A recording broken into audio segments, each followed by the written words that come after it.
Hai, halo teman-teman semuanya. Kembali lagi bersama saya di mata kuliah Sosiologi Komunikasi. Teman-teman, seperti biasa, pada kesempatan kali ini saya akan sedikit memaparkan mengenai materi Sosiologi Komunikasi. Sekarang kita sudah sampai di sesi ke-8, teman-teman. Tidak terasa waktu begitu cepat berlalu, dan pada sesi ke-8 ini saya akan menyampaikan mengenai materi masyarakat jaringan atau social network, masyarakat jaringan dalam jejaring sosial. Jadi kita akan spesifik membahas bagaimana sih masyarakat jaringan ini berkomunikasi dalam jejaring sosial dan bagaimana sosiologi melihat hal itu. Teman-teman mahasiswa, sesungguhnya istilah social network atau masyarakat jaringan itu sudah lama sekali. Istilah tersebut mulai populer pada 1981, di mana saat itu memang teknologi informasi dan komunikasi sudah mulai ramai digunakan, yang mana kemudian secara disadari maupun tidak disadari terbentuk sebuah masyarakat di dalam jaringan. Istilah tersebut dicetuskan oleh George Simmel, salah satu tokoh sosiologi, teman-teman, yang kemudian George Simmel banyak menganalisis mengenai efek atau dampak daripada masyarakat jaringan tersebut. Apa sih definisi daripada masyarakat jaringan? Teman-teman mahasiswa semuanya, menurut seorang ahli bernama Jan van Dijk,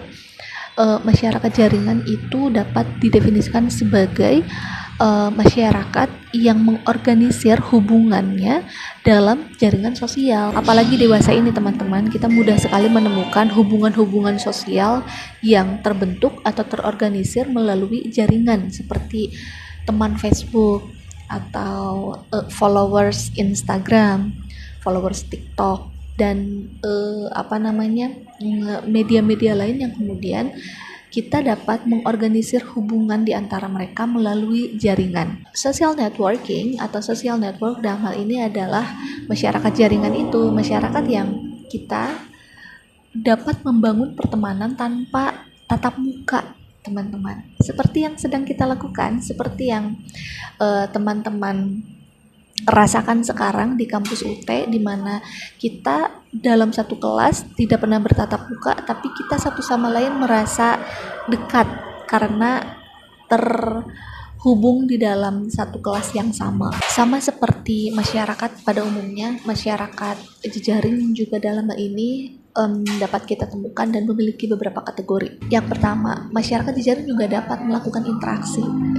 Mudah kita temukan kan, teman-teman, interaksi di dalam jaringan sosial kan. Kita juga bisa saling berkomentar, kita bisa saling curhat melalui media. Nah, teman-teman, yang kedua, masyarakat jaringan juga dapat membentuk struktur sosial, meskipun kita tentu saja ada hal-hal yang disadari maupun yang tidak disadari. Struktur sosial tersebut terbentuk seiring hubungan tersebut terus berjalan. Selanjutnya, masyarakat jaring juga dapat mengatasi masalah sosial. Pernah kita temukan tagar-tagar tertentu dapat mempengaruhi kebijakan pemerintah karena adanya dorongan yang kuat, pengaruh yang kuat dari masyarakat jaringan itu sendiri, seperti tagar Indonesia Gelap atau tagar Kabur Aja Dulu dan lain sebagainya ya. Yang selanjutnya juga, tanpa kita sadari, masyarakat jaringan ini juga dapat membentuk sistem global yang baru.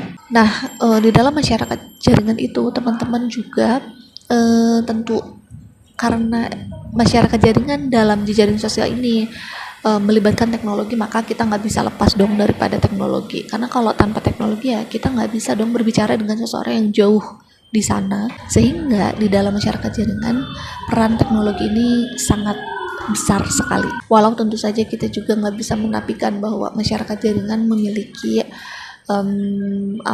dampak-dampak negatif lain seperti cyberbullying, terus kemudian juga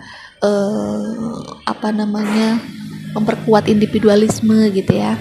Karena kita tidak bertatapan, kita jauh-jauhan, kita hanya bertatapan dengan teknologi, sementara teknologi adalah benda mati yang tidak bisa kita ajak berdiskusi secara dari hati ke hati gitu ya, teman-teman. Sehingga ya teman-teman dapat merasakanlah bahwa tentu ada hal yang tak tergantikan dari masyarakat tatap muka daripada masyarakat jaringan itu sendiri.